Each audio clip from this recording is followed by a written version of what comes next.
Bonjour, bienvenue, mon nom est Ibrahim Touré, je suis consultant en informatique chez DMR.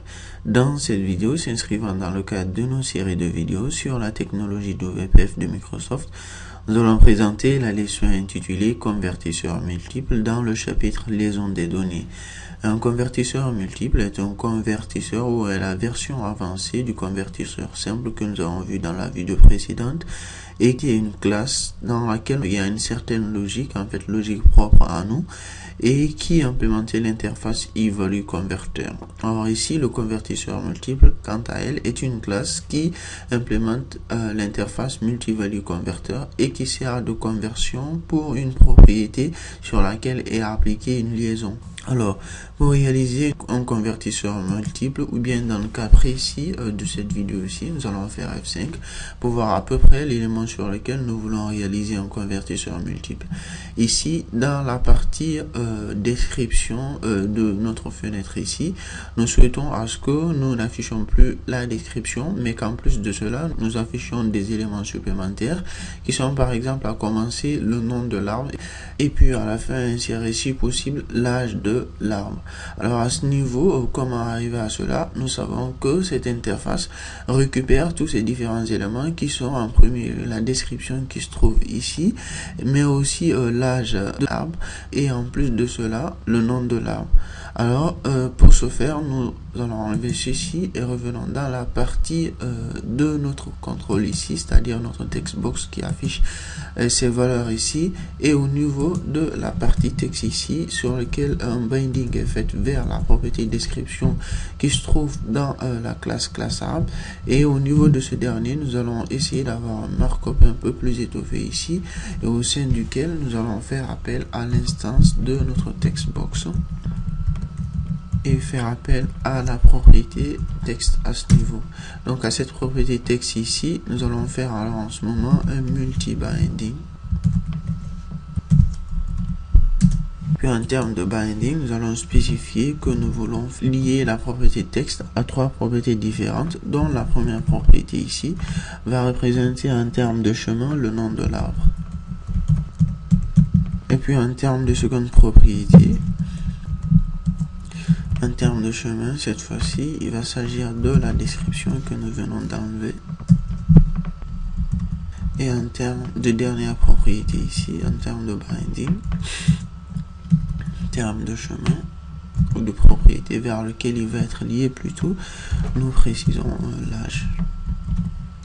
Et à ce niveau, nous voyons que nous avons une certaine erreur. L'erreur qui se lève ici et qui nous dit qu'il ne peut résoudre en fait ou ne peut accrocher l'ensemble de ces trois propriétés là à la propriété texte de notre texte bloc ici, parce que tout simplement il lui est impossible de définir un multi-binding tant qu'un multi-converteur n'est pas spécifié, c'est-à-dire tant qu'un convertisseur multiple n'est pas spécifié sur cette liaison-ci.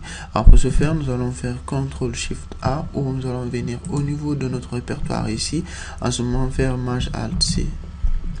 Pour ajouter une nouvelle classe que nous appellerons en ce moment convertisseur multiple.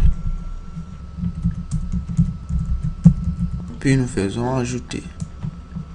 Alors ici, contrairement à ce que nous avons vu jusque là en termes de convertisseur, au lieu d'implémenter ici l'interface eValue Converter, cette fois-ci nous allons implémenter l'interface multi-value converter, parce que notre propriété sur laquelle nous voulons appliquer ce convertisseur là, qui est la propriété texte qui affiche la description, cette fois-ci est liée à trois propriétés différentes qui sont le nom de l'arbre, la description et l'âge de l'arbre. Donc ici nous mettons multi-value converter. Donc nous allons faire CTRL point, le I multi-value converter plutôt. Donc nous faisons CTRL point. Nous importons l'espace de nom qui est system-windows.data. Nous faisons CTRL point pour implémenter cette interface.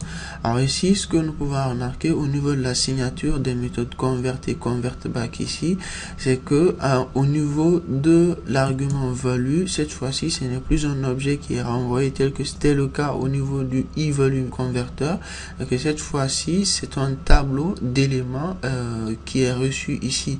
Alors, ce qui veut dire que dans ce tableau, nous avons la valeur des différentes propriétés qui sont liées à la propriété à laquelle se trouve appliqué ce convertisseur. Et dans la partie convertBack ici, ce qui est retourné n'est plus un objet en tant que tel, mais plutôt un tableau d'objets. Alors ici, pour la logique dans la méthode convertBack, nous allons faire appel à un string builder ici. Nous dirons alors cette description. Donc il va être une nouvelle instance de la classe string-builder. À notre chaîne ici, description, nous allons faire un append line. Puis en ce moment, nous allons attacher à ce dernier la valeur suivante. Donc nous dirons l'art de nom. Alors ensuite nous mettrons ceci et puis nous dirons value. Donc ici nous avons values, et alors au niveau de la valeur ici, sachant que c'est un tableau, en ce moment nous pouvons faire appel à la première valeur de ce dernier, qui ici va avoir en son sein le nom de l'arbre, qui est la première propriété qui se trouve attachée à notre propriété description dans la vue en tête ici. Donc dans la vue en tête, nous avons trois propriétés: le nom de l'arbre, la description, puis l'âge. Donc dans le tableau values, nous avons comme première valeur la valeur de la propriété nom arbre, et comme seconde valeur la valeur de la propriété description, et troisième valeur la valeur de la propriété âge. Donc ici value 0, nous savons que nous retournons le nom de l'arbre ici, et donc que nous allons convertir cette fois-ci en string. Après, à la même description ici, nous allons faire un append line, et en termes de valeur, nous dirons values, dans lequel nous mettons la valeur 1 et que nous allons convertir en chaîne. Pour la troisième valeur, donc ce sera toujours la description. Nous allons faire un append line à notre string builder. Nous allons mettre ceci comme chaîne, dire peut vivre relativement à l'âge.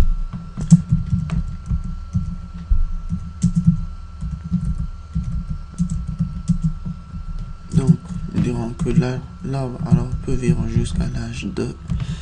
Nous mettrons values à la position 2 pour toString. Après nous allons retourner alors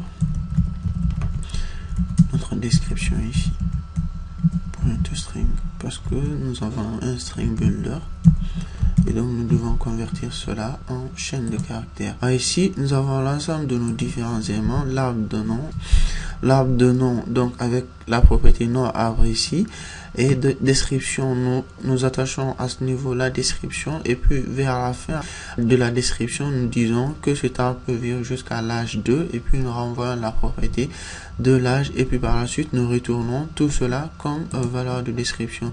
Nous venons dans la vue en tête ici, donc au niveau de notre contrôle utilisateur, donc nous allons venir ajouter une section ressources user control à ce niveau. Donc nous allons point ressources. Donc après nous faisons local. On va venir dans notre convertisseur ici afin de résoudre l'espace de nom de ce dernier pour qu'il soit dans l'espace de nom préfixé par local. Donc, faisons ceci. Donc au niveau de convertisseur ici, de la partie vue en tête, donc nous faisons local. Après nous avons notre convertisseur multiple ici en termes de clé. Donc nous disons xk qui va être ici server, c'est-à-dire convertisseur description,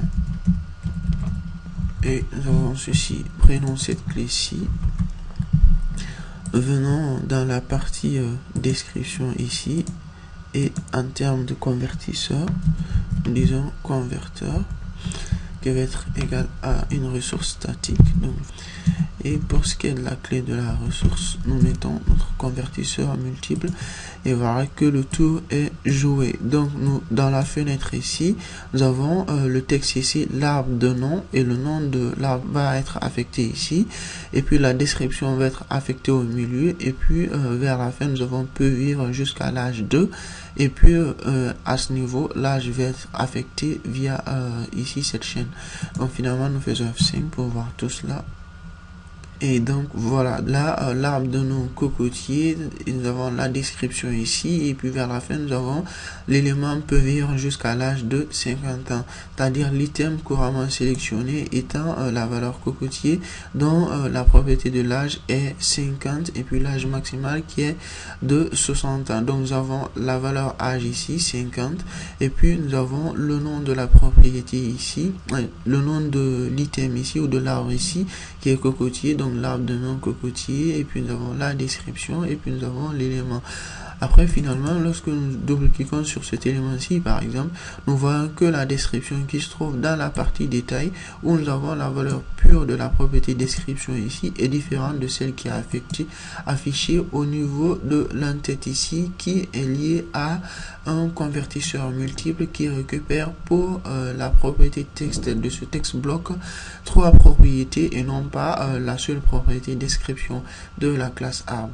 Donc voici globalement ce qu'il fallait savoir sur le multi-convertisseur.